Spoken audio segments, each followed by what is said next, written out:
Welcome to the Jali podcast. I'm your host, Melyssa Barrett. This podcast is for those who are interested in the conversation around diversity, inclusion, and equity.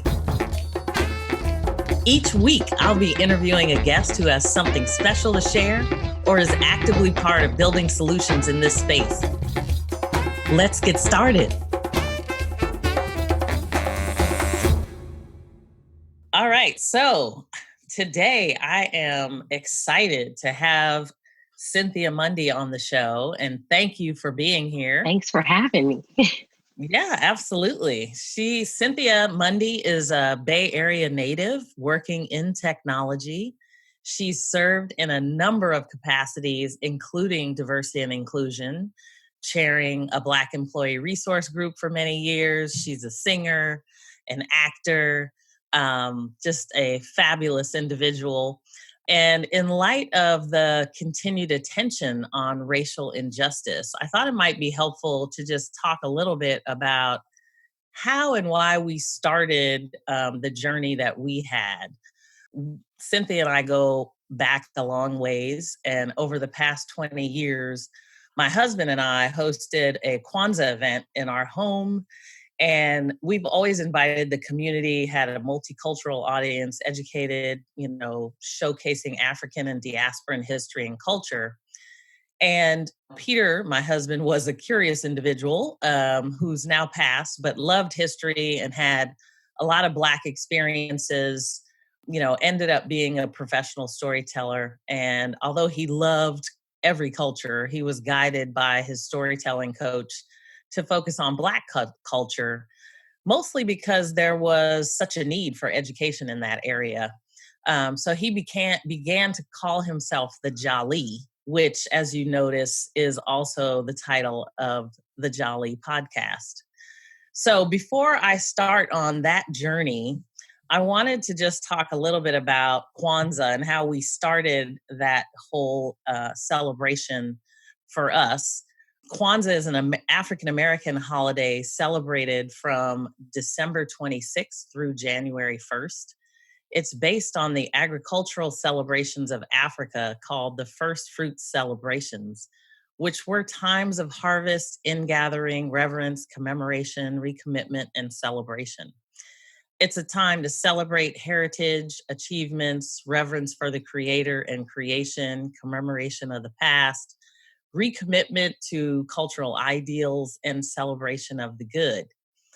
And really, one of the reasons that I bring this up is because the journey for us in Kwanzaa, when we created our own Kwanzaa celebration, began with Cynthia Mundy. And so I wanted to really just kind of reach out and have you talk a little bit about your family background maybe and how you were exposed to Kwanzaa. Family background. Well, I'm a native San Franciscan, and my family comes from Alabama as well as from Georgia. So, and most people just migrated here. So my dad's side and my mom's side migrated here to the San Francisco area. In regard to Kwanzaa, I really got into that with my Aunt Evelyn. She started this, I want to say it was early 90s, maybe like 93, I want to say 94. It was the first 94 because my son was just one. And we went there and she wanted me to sing. And I really didn't understand Kwanzaa even at that time. So that's where I started and got into learning more about the Black history kind of stuff, because really we didn't go through that in the city. You got the surface things more like Martin Luther King, Malcolm X, but I didn't have this part of the Black history. So that's how it kind of started for me with her and attending each year to sing. And then from that, other activities, came, other people will request for me to sing at other events, whether it was the 100 Black women or for the march, the Freedom Train ride from San Jose to San Francisco. I would sing at the opening of that. So it kind of helped me to open up more to what this Black history thing was really about, other than just me being Black, Yeah. So that's kind of where it started from. Well, and if I remember correctly, she would have celebrations and she would invite the community into her home. Yes, she had I forget how many she had in her home, but it got grew. I should say the number of people grew over the years. But she would host in her home, and it was important for her to host it in her home because she wanted the community to come in and for us to have unity. And it was more like a family gathering when we all came together there, just seeing everyone genuinely care about one another and what's happening in one another's lives. That's what I saw when I went there. And each year I just got overwhelmed because there was so many people coming in there, but it was her passion. And she created this binder and passed it on to me. And then that's when I passed it on to Pete and saying, here you go, let's get it started, over here. And I think from that point on, it just grew. He started having it in his home, and now it's a big community gathering in your home. Yeah, and it has grown over the years. I think it was what's so exciting to me about it is when he became really excited about it. We were struggling at that time with just having a young family and realizing that, Christmas and Kwanzaa and there was all sorts of things happening. And we didn't have a lot of money at the time. I think our kids wanted lots of things and we wanted to give them lots of things. Mm-hmm. But I think we had this focus on trying to figure out how do we create a baseline for delivering information to our kids about our own culture without really focusing on the commercialization of it. And I think what was nice for us is that Kwanzaa is such a celebration that is not built on having to deliver a bunch of gifts, but it was really something where you really treasured the traditions and the ceremony and, just the connection with others. Right. Yeah. No, so I was going to say also too, when you said that it's also about getting everyone involved. And so I know my aunt, she would get all the children involved to recite the principles. She would get other people in to do the other reverence of the creator. So it was really about involving everyone in this gathering. So then you could learn more and appreciate it more. That's what I started to do as I moved along and attended more celebrations. Yeah. Where do you think she was having challenges, or what challenges do you think she experienced that made her want to develop her own Kwanzaa? I'm not sure if it was more of a challenge. I just think it was more of her passion. She was really about community. My aunt started in the 70s. She had her own child development, child care agency up in San Francisco. And when she moved from there in the late 70s, she started a child development agency in San Jose. And it was all about community for her, all about helping people, helping underserved youth and those who were having trouble. It was all about her getting them to understand who they are, where they've come from, and get them excited about being more, active in the community. That was, I think, what just drove her. I guess she may have been introduced to Kwanzaa at some point, but I think it was always a part of her. So I just felt like, oh, this is something for her to use her God-given, talents for and her passion.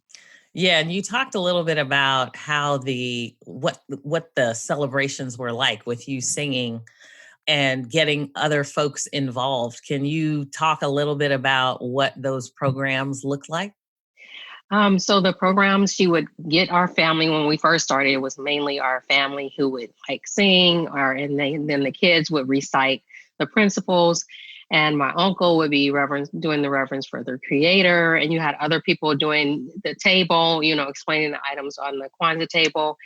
I think as years went by, my uncle became like the one. He was like Pete, so he would be like your main facilitator, so to speak.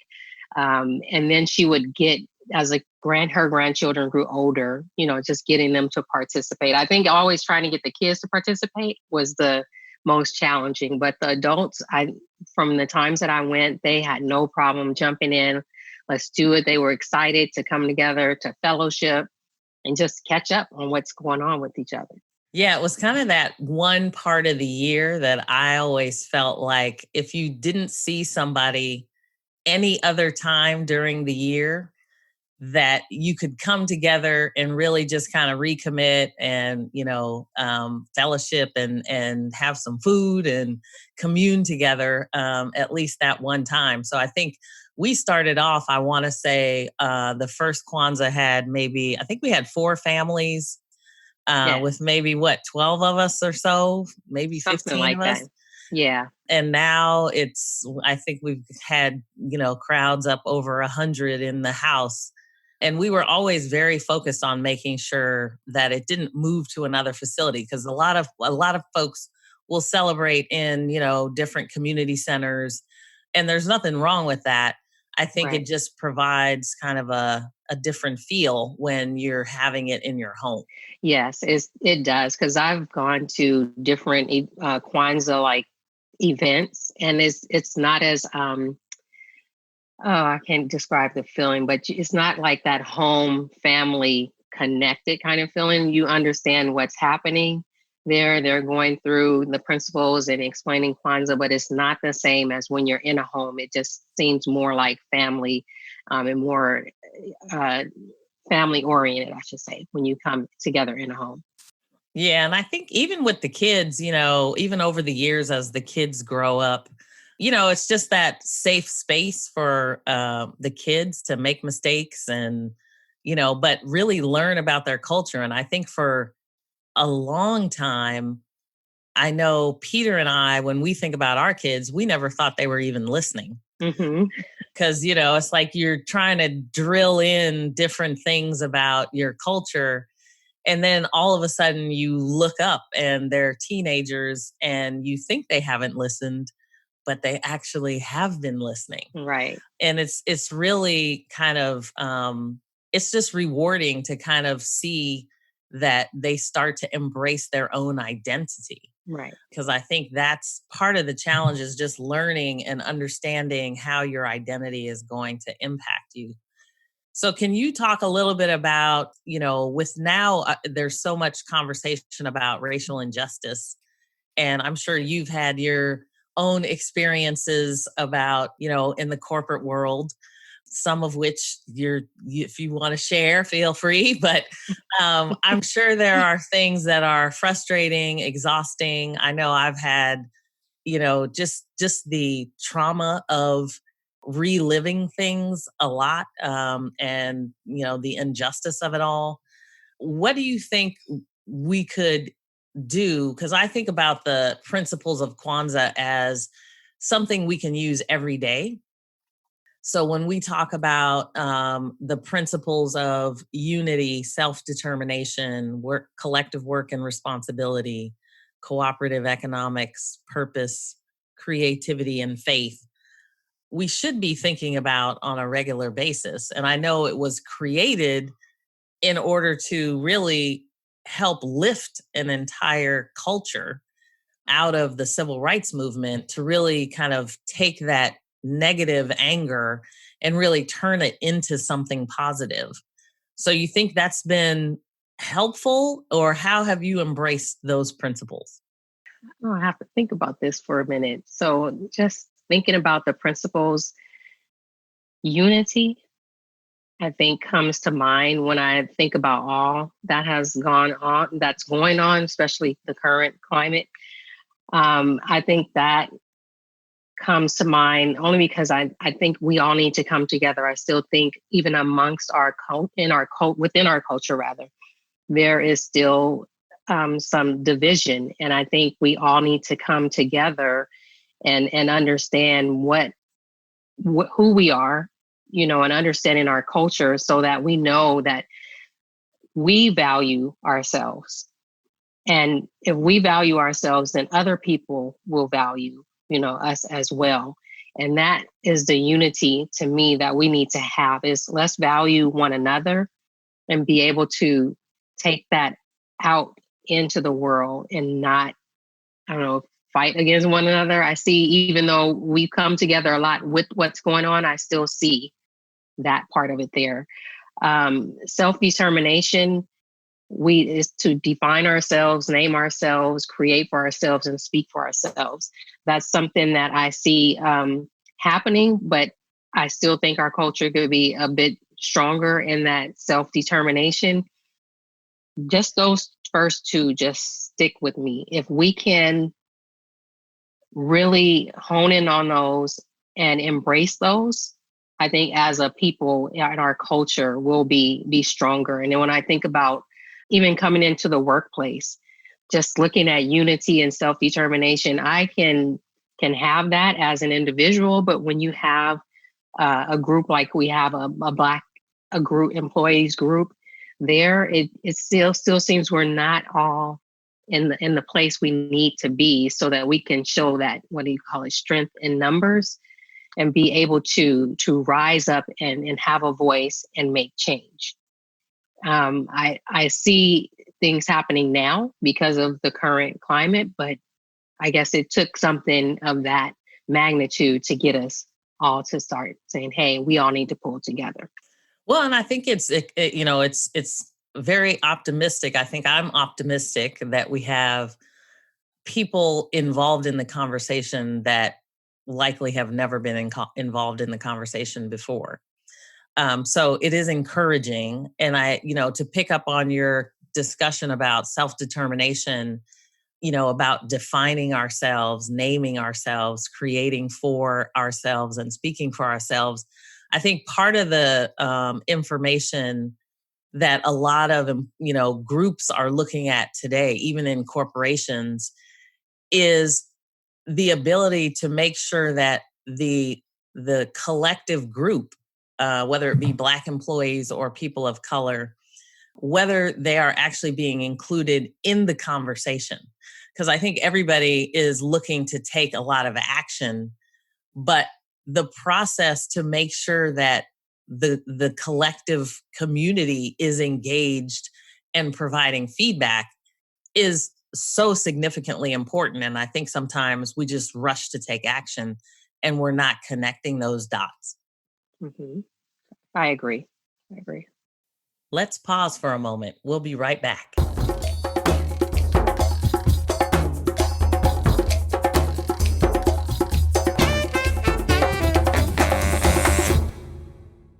So, even in terms of cooperative economics, we have a lot of things going on now where people are interested in supporting Black business and funding Black business, which is great. So, how do you think you'll see some of that as we go?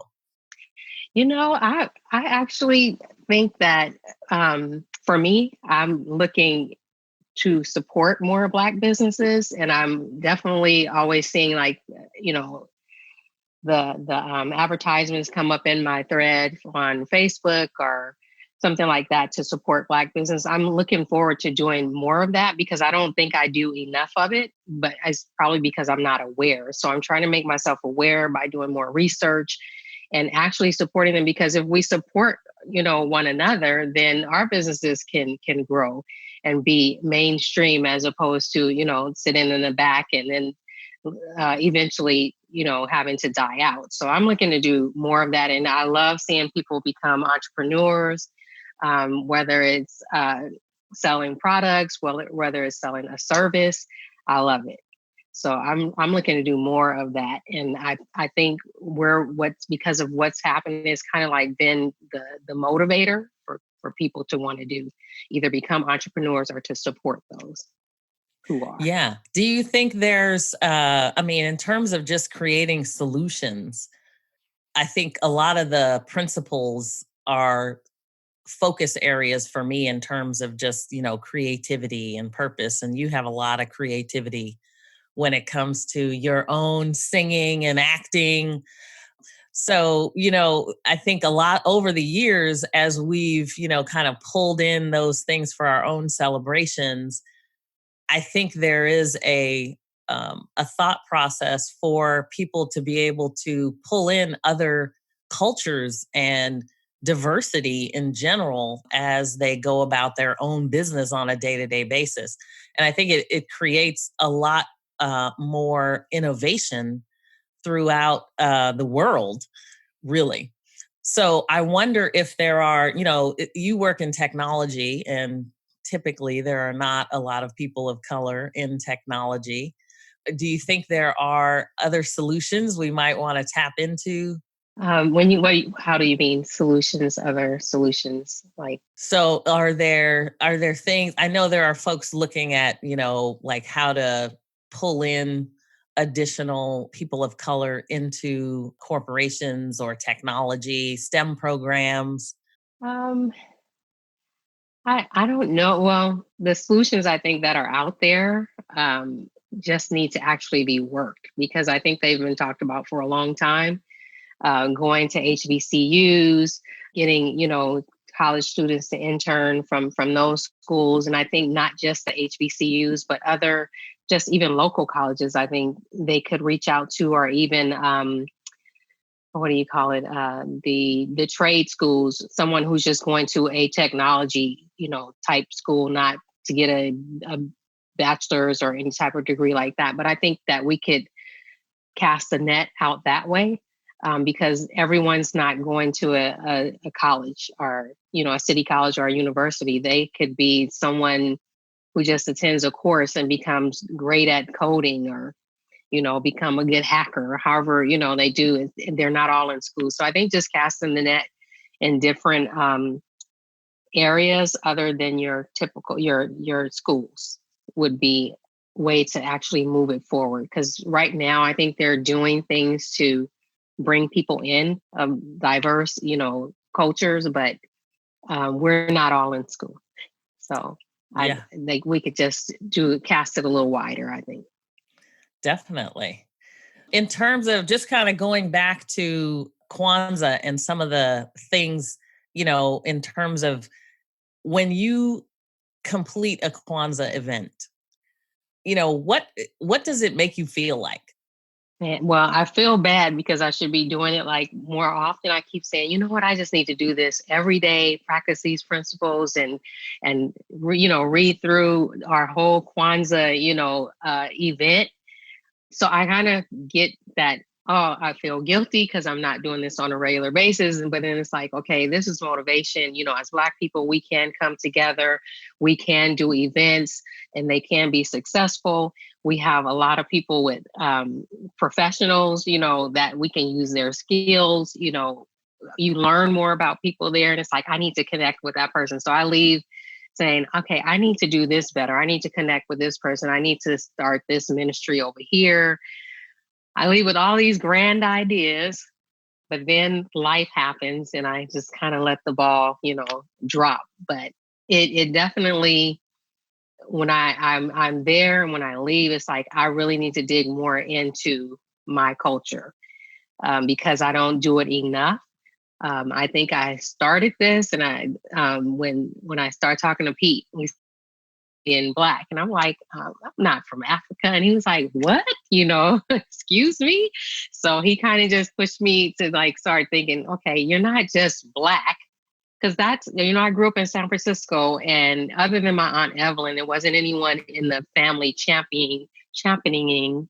How I can't say the word, but you know what I mean, pushing learn about your culture, about your Blackness. And so I just grew up with the basic. And I'm like, man, but when I talked to Pete about this and went and did my 23andMe DNA, and I also did Ancestry, that's all we would talk about. And so I learned a whole lot more, just about me. And it's like, okay, you're Black, but your ancestry is from Africa. You are Nigerian, and you have this, this, and this. So I'm learning all this stuff, about me. So when, I get to Kwanzaa, it's like, man, I really need to dig down deeper into the bone marrow about my Blackness and where I come from, and actually be more confident in talking about it.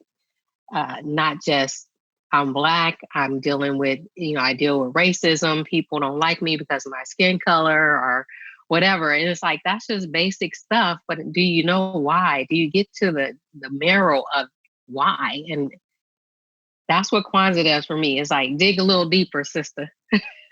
Yeah, well, and it's a great point because I think part of it too really goes to your core identity. Yeah.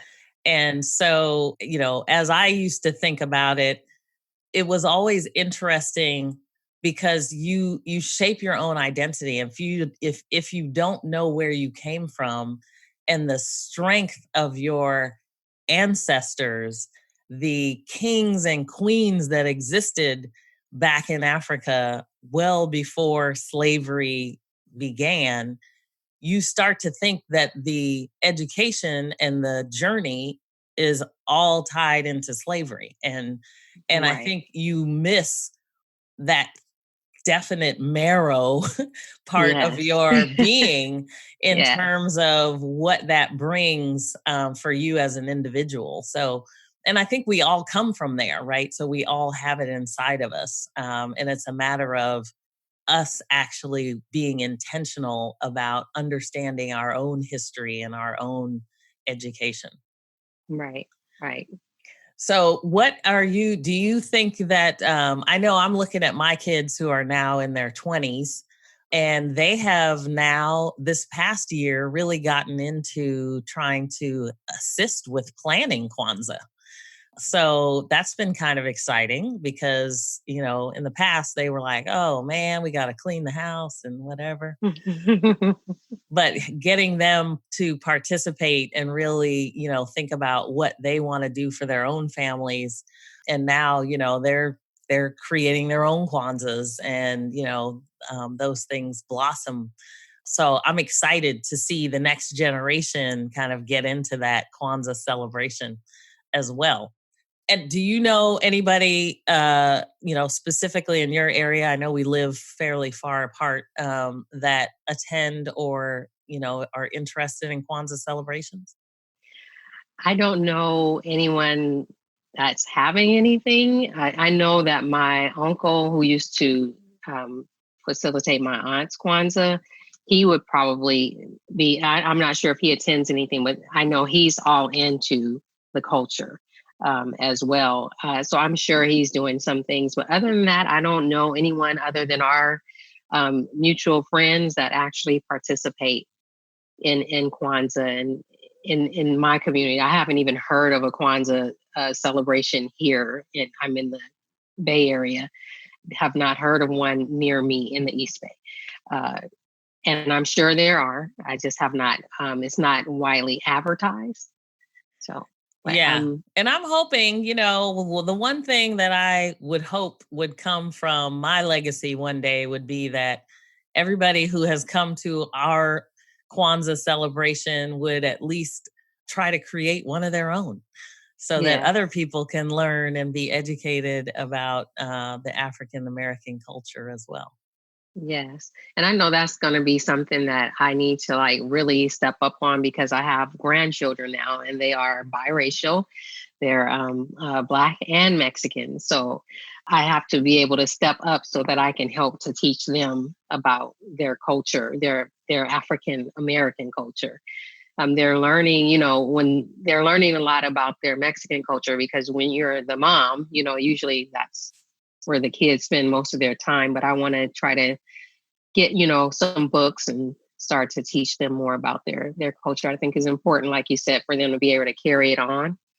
Right now, they have not been exposed to it. So I need to get them exposed to it so that they want to participate. Yeah. And I mean, it starts small, right? You don't have to do Yeah. a big event, but even being able to rely on some of these principles, I think it's helped me to get over some of the emotion that I've had in the past, few weeks, months, even years. When you go through things, to just be able to kind of recenter on, your own purpose or your faith Right. or, Right. so I think it's kind of it's one of those things where you want to keep those things in the front of your mind so that you don't react the way maybe you want to react, Right. but you really, have the ability to make change in the community. Right. So I know one of the other things I wanted to ask you about, because in your acting career, you also participated in a theater production called Being Black in Tracy, and it kind of outlined a lot of the Black history of Tracy. It was written by former city council member Evelyn Tolbert. And what was that experience like? And, I'm sure you didn't know any of Tracy's history back then. No, I didn't.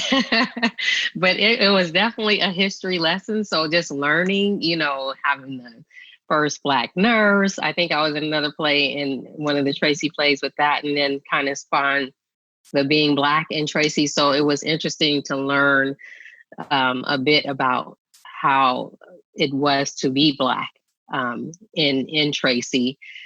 The being in the play was a challenge I took on, and I thought I bit off more than I could chew through it, but I actually did okay going through that, and actually meeting some people that were portraying some of the other characters there. And I think one of the other plays, Being Black in Tracy, I actually had the opportunity, and I can't recall her name, to meet the nurse that I was playing. So I was so honored that she was there to actually see me act out her part. And she definitely was appreciative of what I did and felt that I did it just right. So Being Black in Tracy was a good experience for me, and just didn't realize that Tracy had that type of history there. So it was good to be a part of that. It's a bit eclectic for sure. Yes. But, Yeah. we're all growing, right? We all have, pasts somewhere. Some of it not Oh yeah. always so good. Yeah. Yeah. But this is I think just even looking at, the current situations that's happened, I have found myself being angry, being exhausted, being just heartbroken, because no one should lose their life, for something so trivial. But it just made me look back over history. This isn't the first time. It's been happening for hundreds of years, and it's taken, I guess, this, and because where we are with technology, for it to actually be in everyone's face. You could say, "Oh, why did it take so long?" But it's like, okay, let's just look at it and say, "Hey, it's here," and now they see, and hopefully we can see some changes to the system so that things could get better, and they can value Black lives, because it just our lives have not been valued. And I'm hoping that some of the voting that will be coming up, people will get out to vote so that we can make sure our voices are heard through there, as well as being there when they're making these laws and policies, getting involved there and getting involved in the community, so that people know, yes, we're here and we're here to help to make our community better for everyone. So it's just made me think, even just my community that I'm in, it's sad to say, I don't really, I know maybe my neighbor on one side of me, and we had new neighbors move in, and people just are so close to getting to know you. But it's like, okay, we don't bite, but that seems to be how people are these days. It's like they see you, and sometimes they judge you by your appearance, and they tend to like withdraw and not really engage. So I've seen that with the new neighbors that moved in, but our other neighbors, when they moved in, they were open arms and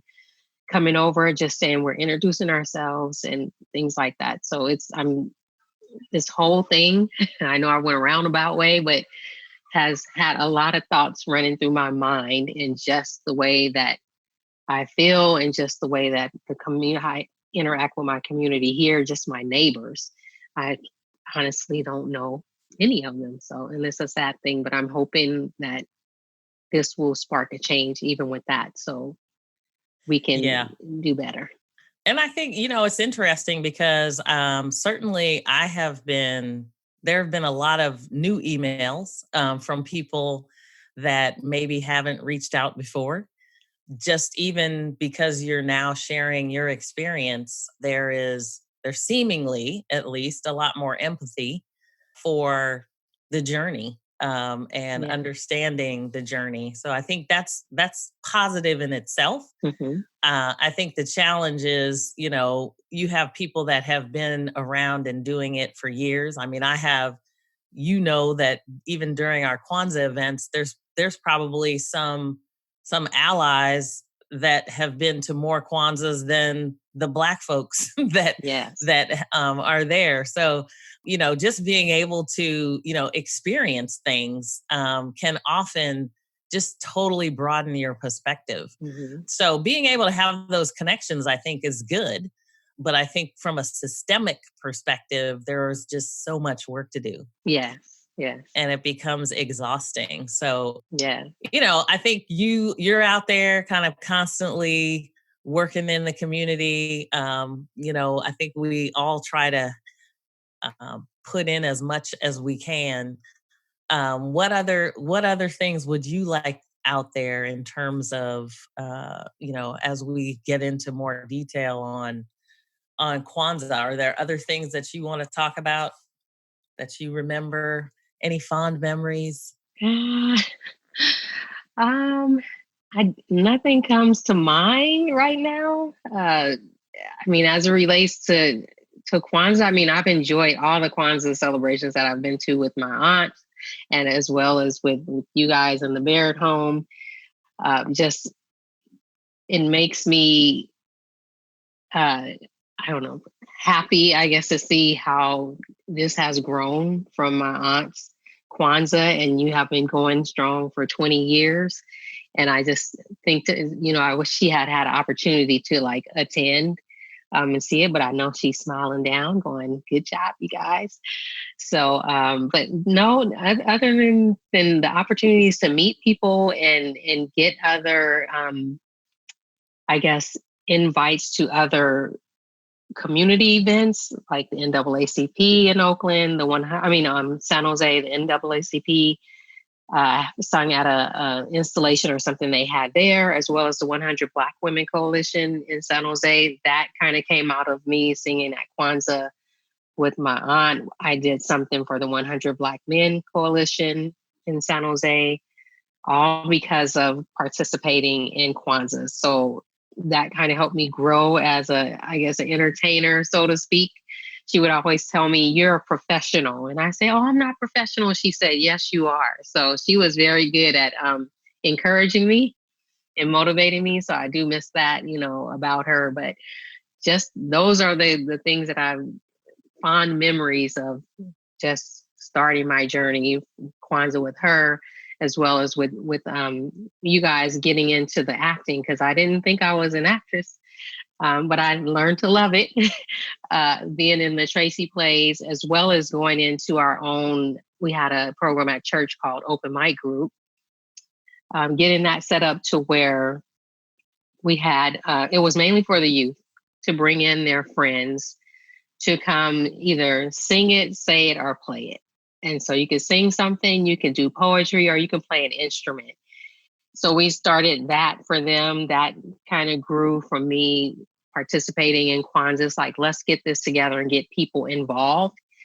And out of that, I started doing like improv, creating different characters and just flying by the seat of my pants, as they say, with whatever the line was going to be, or given over, high level. And then I just take off from there and become whoever the character is, Gladys or whoever. So Jerome, it's I remember. Jerome. Yes, Jerome. I did not So even recognize you when I walked in. I was like, what? yes.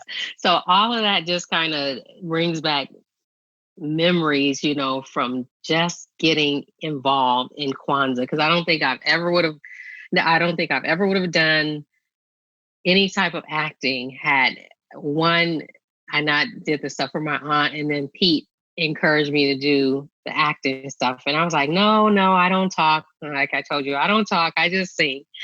I just developed a passion for it. I love it. I don't do it as much as I, would want, but man, it just kind of allows you to be outside of yourself and kind of have some freedoms there when you get into character. So it brings back all that. And it kind of has shaped me into who I am as an artist right now. So lots has come with that a little Yeah. bit. Kind of creates the whole platform, right? Yes. You get to practice all along the way. So Yes. So I love it. And that's the part of me wanting to bring out more of the artist in myself. And again, my aunt, and a lot of people along the ways, and then Pete, along the ways pushing me, you can do it.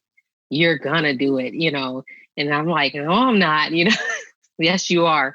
So it just, all of this just helped my artistic person. And I'm still trying to grow in that area and do more. And as I remember them, they come to mind when things come up. It's like, hey, do this. They pushed you along the way. Now you got to keep on pushing, and make it happen, and also encourage other people. And that's what I've done along the way as well. Encourage people to use their talents for others, and to like pay it forward. When people reach out and want help, advice, I give it to them, and then that's like pay it forward so somebody else can learn and grow as well. So definitely, each one reach one. That's right. Yeah, so that's Lift what I've been getting out of. Lift as you climb, right? Yes, definitely. That's awesome. So it's been a journey, and I'm still on it. I think also I've been looking at just growing culturally, because when you said about the culture earlier, and I was like, yeah, I said that's something that I just haven't jumped into enough. And I want to make that one of my goals, this year. And as we plan Kwanzaa, and just start to work on doing something, not just Kwanzaa, but try to do some every other month or something, to where we're pulling in the community, we're gathering together to spur one another on. So needed in this time period for sure. Yes. So, well, I want to thank you so much for being here. I think you talked about stretching yourself, and, this is another way to stretch yourself. Get out here and do the podcast, because I think I'm stretching myself too. So, ooh, I'm really stretching. So I appreciate you being here and giving us some perspective, talking a little bit about Kwanzaa, and we look forward to having ongoing conversations for sure. All right. Thank you for having me. Giving honor to Evelyn Cox and Peter Barrett. # remember the Jali. Have a good night. Thanks for joining me on the Jali podcast. Please subscribe so you won't miss an episode. See you next week.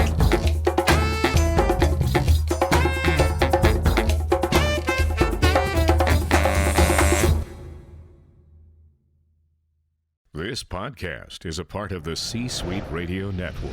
For more top business podcasts, visit c-suiteradio.com.